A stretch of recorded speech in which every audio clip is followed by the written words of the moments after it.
මම සංජය මහවත්ත සිවිල් සමාජ ක්‍රියාකාරික අද දවසේදී මේ මාධ්‍ය හමුවට සහභාගී වන්නේ NS ප්‍රතිලාභ සහ tempatu අහිමිවන්ගේ සංගමය වෙනුවෙන් මාධ්‍ය හමුවට පැමිණි මාධ්‍යවේදීන් ඉතාමත් මාදරයෙන් පිළිගන්නවා. අපි විටින් විට මේ වංචාව සම්බන්ධයෙන් දිගින් දිගටම දැනුවත් කළා. මොකද්ද මේ NS tempatu සහ ප්‍රතිලාභ අහිමිවන්ගේ සංගමය කියන්නේ මොකද්ද? මේකේ වෙච්ච අසාධාරණේ මොකද්ද කියලා. මෙතන ඇත්තටම කෝටි 900ක පමණ මුදලක් tempatuකරුවන්ගෙන් ලබාගෙන තියෙනවා. රජයේ මහ බැංකුවේ ලියාපදිංචි ආයතනයක් වෙච්චි නේෂන් ලංකා කියන ආයතනය භාවිතා කරමින් නේෂන් ලංකා ආයතනයේ මේ tempatu යොමු කිරීම සඳහා ඒ විවිධාකාර ප්‍රවර්ධන වැඩසටහන් කළා තියෙනවා. මේ ප්‍රවර්ධන නිලධාරීන් හරහා තමයි මේ මුදල් ලබා ගැනීම. එහෙම නැත්නම් මේ tempatu යොමු කිරීම කළා තියෙන්නේ. එතකොට ලංකාවේ ප්‍රසිද්ධ බැංකු ඒ වගේම මූල්‍ය ආයතනවල වැඩිම ප්‍රමාණයක ස්ථාවර tempatu හිමි පුද්ගලයන් ඒ දත්ත සංඛ්‍යාලේඛන සූක්ෂම ආකාරයට සොරකම් කිරීමෙන් තමයි මේ තොරතුරු ලබාගෙන තියෙන්නේ. එතකොට මේ දත්ත පද්ධති එහෙම නැත්නම් මේ tempatu විවිධ ලංකාවේ ප්‍රසිද්ධ බැංකුවල ලංකාවේ ප්‍රසිද්ධ මූල්‍ය ආයතනවල මේ දත්ත පද්ධති සොරකම් කිරීමේ සූක්ෂම කටයුත්ත සිද්ධ කරපු තැනැත්තිය සම්බන්ධයෙන් අද දවසේදී අපි අනාවරණයක් සිද්ධ කරනවා. අනුරාධා රාජපක්ෂ කියන මෙන්න මේ තැනැත්තිය තමයි මේ විදිහේ සූක්ෂම විදිහට තම ව්‍යාපාර ප්‍රවර්ධනය සිද්ධ කළා මේ tempatu කරුවන්ගේ මුදල් නේෂන් ලංකා ආයතනයට ලබාගෙන තියෙන්නේ. නේෂන් ලංකා ආයතනයට ලබා ගැනීමෙන් අනතුරුව ඇය කියන්නේ නේෂන් ලංකා ආයතනයේ මදර් කම්පැනි එක කියලා එකක් තියෙනවා. ඒක සිංහ කැපිටල් ඉන්වෙස්ට්මන්ට්.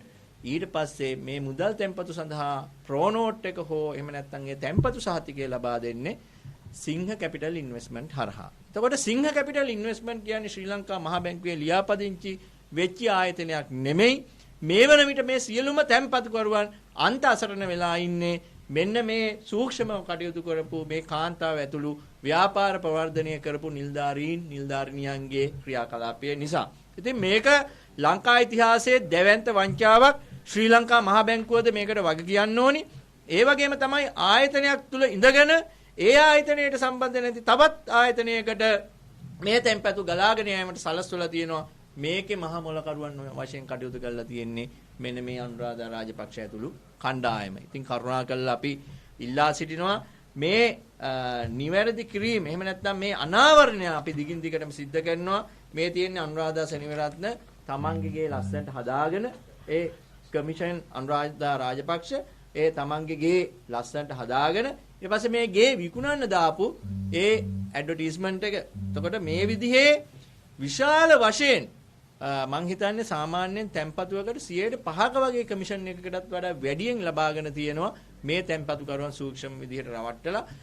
අපි ගාව තියෙන දත්ත අනුව මේ වන විට කෝටි 2 3 4 5 ඒ වගේ ගණන් වලින් tempatu දාපු කණ්ඩායම් ඉන්නවා. ලක්ෂ 50 100 150 200 වගේ tempatu ලබාගෙන තියෙනවා. විශේෂයෙන් ඇය ටාගට් කරන්නේ සාමාන්‍යයෙන් අර ගෞරවනීය පුරවැසියන් එහෙම නැත්නම් අර වයසින් වැඩි පුද්ගලයින්ගේ tempatu ලබා ගැනීම සඳහා තමයි වැඩි උනන්දුවක් දක්වන්නේ. වැඩිපුර සූක්ෂම විදිහට කටයුතු කරලා තියෙන්නේ. ඒ අය තමන්ගේ වාහනේ දාගෙන ගිහිල්ලා අදාළ බැංකුවට ගිහිල්ලා ඒ බැංකුවේ තිබිච්ච tempatuව ඉවත් කරගෙන නේෂන් ලංකා ආයතනයේ tempatuව දම්වන්න තරම් ඇය ඊටාත්ම සූක්ෂම වෙලා තියෙනවා. එතකොට මීට කලින් කමර්ෂල් ක්‍රෙඩිට් ආයතනයේ ව්‍යාපාර කළමනාකාරණීය විදිහට තමයි ඇය වැඩ කරලා තියෙන්නේ. ඒ වැඩ කරන අතරතුර කමර්ෂල් ක්‍රෙඩිට් ආයතනයේ දත්ත පද්ධතියටත් සූක්ෂම ඇතුළත් වෙලා මේකේ වැඩිම tempatu කරුවන්ගේ විස්තර ලබාගෙන ඒ tempatu කාලය එක්ස්පයර් ඩේට් එකට ලං වෙනකොට සතියක් තියෙද්දි ඇය කෝල් කරන්න පටන් ගන්නවා. ඒ වගේ මේ කට්ටිය ඇචීව් කරන්න එහෙම නැත්නම් ඒ කට්ටියගේ දුරකථන අංක හරහා කතා කරන්න පටන් ගන්නවා. කතා කරගෙන කියනවා දැන් මම මේ වෙනත් ආයතනයකට යන්න සූදානම් වෙලා ඉන්නේ. ඔබ සියලු දෙනාත් මගෙත් එක්ක එන්න මේ tempatu මේ ආයතනයට ලබා දෙන්න කියලා. එහෙම ඉල්ලීම් කළා. සූක්ෂම විදිහට රවට්ටලා තමයි මේ කටයුත්ත කළා තියෙන්නේ. එතකොට කැබලාව දීගල්ල කුලියාපිටියේ තමයි අය පදිංචි වෙලා ඉන්නේ. ඒ වගේම විශේෂයෙන්ම මේ tempatu ලබා ගැනීම සිද්ධ කරලා තියෙන්නේ මීගමුව නගරයේ ආශ්‍රිතව මීගමුව ප්‍රදේශයේ tempat කරුවන්ව තමයි මේ විදිහට අගතියටපත් කරලා තියෙන්නේ. ඉතින් දක්ෂ හෙරක් ඒ වගේම වංචනිකව කටයුතු කරපු තැනැත්තියක් ඉදිරියේදී නීතියේ ඒ ග්‍රහණයට හසු කරගන්න සූදානම් විය යුතු. ඒ වගේම අපි අපරාධ පරීක්ෂණ දෙපාර්තමේන්තුවටත් කියනවා මේ හෙර ඒ අල්ලා ගැනීම සඳහා සියලු කටයුතු සූදානම් කරන්න. ඒ වගේම අපි පෞද්ගලිකවත් අධිකරණ කටයුතු ආරම්භ කරනවා කියන එකත් ඉදිරියේදී මේ සම්බන්ධයෙන් ඇයට විතරක් නෙමෙයි මේ සියලුම ව්‍යාපාර ප්‍රවර්ධනය සිදු කරපු ඒ සියලුම දෙනාට අනතුරු ඇඟවීමක් කරනවා. ඔබ සියලු දෙනාට ඉදිරියේදී මේකට වන්දි ගෙවන්න සිද්ධ වෙයි. එහෙම නැත්නම් කරුණාකරලා අපේ මුදල් නැවත ලබා ගැනීමට ක්‍රමවේදයක් සකස් කරන්න. එසේ නොවුනහොත් ඔබලා අනිවාර්යෙන් හිරගෙදෙට්ට දක්වන වැඩේ අපි කරගෙන යනවා කියන එකත් මේ මොහොතේ මාධ්‍ය හමුවේ ප්‍රකාශ කරනවා. දැන් එක්තරා මේ මූල්‍ය සමාගමක සම්බන්ධ වෙලා හිටිය ගනුදෙනු කරුවන් පිරිසක් මේ විදිහට වෙනත් මූල්‍ය ආයතනයකට ගෙනියලා කියලා කියන්නේ. එක මූල්‍ය ආයතනයක් නෙමෙයි මූල්‍ය ආයතන රාශියක් බැංකු රාශියක ගනුදෙනු කරුවන් තමන්ගේ තැන්පතුව කල් ඉක්ුත් වෙන ඒ කියන්නේ මේ ෆික්ස් ඩිපොසිට් දාපු අය තමයි මේ ටාගට් කරලා තියෙන්නේ. තමන්ගේ තැන්පතුව කල් ඉක්ුත් වීමට ඔන්න මෙන්න කියලා තිබියදී කතා කරනවා ඔබගේ තැන්පතුව අලුත් ආයතනයක් තියෙනවා මේ ආයතනයට ට්‍රාන්ස්ෆර් කරගමු. හොඳ පොලියක් ආරක්ෂාවක් ඒ හැමදේම තියෙනවා. ඊපස්සේ මෙන්න මේ කම්පැනි මදර් කම්පැනි එක කියලා සිංහ කැපිටල් ඉන්වෙස්ට්මන්ට් කියලා එකක් තියෙනවා. ඒකේ මීටත් වඩා පොලිය වැඩි කියලා අර ශ්‍රී ලංකා මහා බැංකුවේ බැංකු නොවන මූල්‍ය ආයතනවල ලියාපදිංචි නොවිච්ච ආයතනයක මේ තැන්පතුව දානවා. තැන්පතුව දාලා එකතු කරලා මේ මුදල් එකතු කරලා අන්තිමට ආයතනයක් නැහැ මුදලුත් නැහැ. මේකට වගකිය යුතු පුද්ගලිකුත් නැති තත්ත්වයට මේ වෙන විට පත් කරලා තියෙනවා. ඔය කියන කාන්තාව වංචනික ලෙස මේ ආයතනයක් හඳුන්වා දුන්නා නම් ඒ ආයතනය ඇතුළට යන්නේ නැතිනේ. ඒතකොට ඒ ආයතනයත් එක්ක එතුමේගේ සම්බන්ධයක් තිබිලා තියෙනවා. පැහැදිලිවම සම්බන්ධයක් තිබිලා තියෙනවා. ඉතින් මේ කොමිස් මුදල් ඔක්කොම ඒ ව්‍යාජ ආයතනය හරහා තමයි ඒ ලබාගෙන තියෙන්නේ. ඇය සංවිධානාත්මක අපරාධකාරියක්. එතකොට තුමිය වැඩ කරයි කියන ආයතනයේට පටහැනිව ඒකේ තියෙන නීති රෙගුලාසි වලටත් පටහැනිව වැඩ කරලා තියෙනවා. නෑ මේ ආයතන දෙකම එකතු වෙලා තමයි ගේම ගහලා තියෙන්නේ. ලියාපදිංචි ආයතනය තමයි නේෂන් ලංකා කියන ආයතනය. ලියාපදිංචි නොයිච්ච ආයතනය තමයි සිංහ කැපිටල් ඉන්වෙස්ට්මන්ට් කියන ආයතනය. දෙකටම විරුද්ධව අධිකරණ ක්‍රියාමාර්ග තියෙනවා. දෙකටම විරුද්ධව අධිකරණ ක්‍රියාමාර්ග තියෙනවා. හැබැයි අපරාධ පරීක්ෂණ දෙපාර්තමේන්තුව පස්ස පැත්ත ගහගෙන ඉන්නවා මේ වෙලාවේ නේෂන් ලංකා ආයතනය සම්බන්ධයෙන් මුනිවත රකින්නවා. කරුණාකරලා කියන්නේ අපරාධ පරීක්ෂණ දෙපාර්තමේන්තුව මුනිවත රකින්නවා නම් ඉදිරියේදී ඔබේ මුනිවත විවෘත කරන විදිය ඒ ක්‍රමවේදය අපි දන්නවා කියන එකත් මේ මොහොතේ අපි කියා සිටිනවා. දැන් මහා බැංකුව සම්බන්ධයෙන් ඔබතුමන්ලා ගන්න ක්‍රියාමාර්ගයෙන් පස්සේ මහා බැංකුවට මේක ඔතසීමක් තියෙනව නේද මේ යන විදියට? මේකේ සම්පූර්ණයෙන්ම මහා බැංකුව තමන්ගේ වගකීම පැහැරහැරලා තියෙන්නේ. ACP ෆ්‍රේම්වර්ක් එක හරහා යම්කිසි ආයතනයකට මුදල් ලැබෙනවා නම් තමන්ගේ ලියාපදිංචි බැංකුවකට කොහෙන් හරි මුදල් එනවා නම් ඒ මුදල් එන ආකාරය ගැන හොයන්න ඕනේ. එතකොට ඔවුන් මේ මුදල් එන ආකාරය ගැන හොයලා නැහැ. එතකොට ACP ෆ්‍රේම්වර්ක් එක සම්පූර්ණයෙන් බැංකු නොවන මූල්‍ය ආයතන අධීක්ෂණ කමිටුව මගින් පැහැරහැරලා තියෙන්නේ.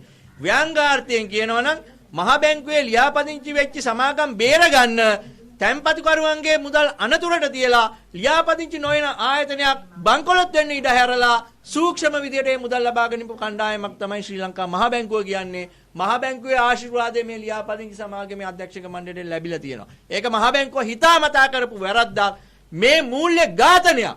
ඒ වගේම ලංකා ඉතිහාසයේ මහා පරිමාණ වංචාවකින් එකක් කියලා එක තමයි මේ මොහොතේ අපිට කියන්න තියෙන්නේ. දැන් ලියාපදිංචි ආයතනයක් වුණාම ආරක්ෂා කරන එක මහා බැංකුවේ යුතුයකමක් නේ. නමුත් මේ ආයතනයේ තැන්පත් ඔය කලින් කියන ආයතනයේ මේ මුදල් තැන්පතු කරන්නේ පයි කියන එක පාරිභෝගිකයන්ට දැනුවත් කරලා කිසිම අවස්ථාවක දැනුවත් කිරීමක් කළා නැහැ. ඔවුන් පැහැදිලිවම දන්නවා අවුරුදු 3ක් තිස්සේ මේ වංචාව වෙලා තියෙනවා. ඔඩිට් වලට රිපෝට් වලින් ඔප්පු වෙලා තියෙනවා.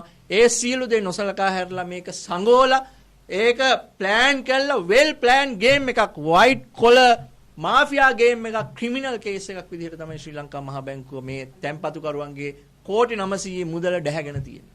දැන් අපිට හැඟෙන දෙයක් තියෙනවා සමහරක් වෙලාවට යම් ආයතන හරහා යම් ගනුදෙනු සිද්ධ වෙනකොට මේකේ සමහරක් වෙලාවට මහමුල කරුවෝ ඉන්නේ අපි හිතන්නේවත් නැති තැන්වල. දැන් එතකොට මේ එක ජාලයක් බවට පත් වෙනවද දැන්? මේ ජාලයේ මහමුල කාරිනියක් තමයි මෙන්න මේ කියන කාන්තාව අනුරාධා රාජපක්ෂ. එතකොට මේ නේෂන් ලංකා මහා බැංකුවේ පැහැදිලිවම සම්බන්ධයක් තියෙනවා. මහා බැංකුවේ නිලධාරීන් මේකට සම්බන්ධයි. ඒ සම්බන්ධයෙන් සියලුම සාක්ෂි අපි ගාව තියෙනවා. මහා බැංකුව ඒ වගේම මේ නේෂන් ලංකා කියන ආයතනයේ අධ්‍යක්ෂකවරුන් වික්ටර් රමණන් ඇතුළු කණ්ඩායම සිංහ කැපිටල් ඉන්වෙස්ට්මන්ට් ආයතනයේ අධ්‍යක්ෂකවරුන් තවත් ආයතන 3ක් තියෙනවා. කැන්රිච් ෆිනෑන්ස්, LCB ෆිනෑන්ස් සහ මියුචුවල් හෝල්ඩින් කියන ආයතනවල අධ්‍යක්ෂක මණ්ඩලයක් එකිනෙකට සම්බන්ධ වෙලා සූක්ෂම විදිහට තමයි මේ ප්ලෑන් එක ගහලා තියෙන්නේ. තමන්ගේ ආයතන බේරගන්න තැන්පතු කරුවන් අනතුරේ හෙළලා වෙනත් සමාගමකට මුදල් බැර කරගෙන තමන්ගේ ආයතනවල ජාමේ බේරගෙන තියෙනවා. ශ්‍රී ලංකා මහ බැංකුවත් ඔවුන්ගේ මේ ආයතන ටික බේරා ගන්න tempatuකරුවන් අනතුරට හෙළලා තියෙනවා. ඒ කියන්නේ සමකාලීන මිතුරු කැලත්තනේ ඉන්නේ. සියලු දෙනා සමකාලීන මිතුරන්.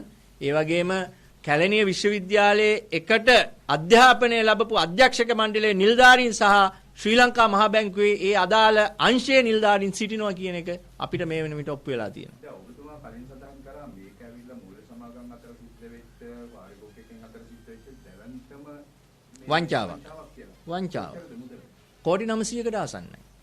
ඊටත් වැඩි වෙන්න පුළුවන් දැන් අපිට ලැබෙන තොරතුරු අනුව කණ්ඩායම මේ වෙන විට 200 පන්නලා සියලු දෙනා මං හිතන හැටියට 1000කට ආසන්න ප්‍රමාණයක් මේ වංචාවට ගොදුරු වෙලා ඇති කියලා අපි විශ්වාස කරනවා. දැන් මේ පුද්ගලයෝ දැන් රටේ ඉන්නවද මේ ආයතන තාම වෙනත් ක්‍රමයකින් පවත්වාගෙන යනවද? මේ LCB ෆිනෑන්ස් ආයතනයේ ශාඛාව ගිය සතියේත් විවෘත කරන්න පීත්තපටිය කපලා තියෙනවා. එතකොට මේ වංචාව වෙන අවස්ථාවන් වල නේෂන් ලංකා ආයතනයේ හිටිය අධ්‍යක්ෂක මණ්ඩලයේ නිලධාරියෙක් දැන් ඔලිම්පික් කමිටුවේ සභාපති විදියට පත් වෙලා ඉන්නවා. ඉතින් මේ විදිහේ වයිට් කොලර් මාෆියාවේ හොරු තාමත් යෙහෙන් වැජබෙනවා. ශ්‍රී ලංකා මහ බැංකුව තාමත් තමන්ගේ වැඩ කටයුතු කරගෙන යනවා මොකුත් උනේ නැහැ වගේ.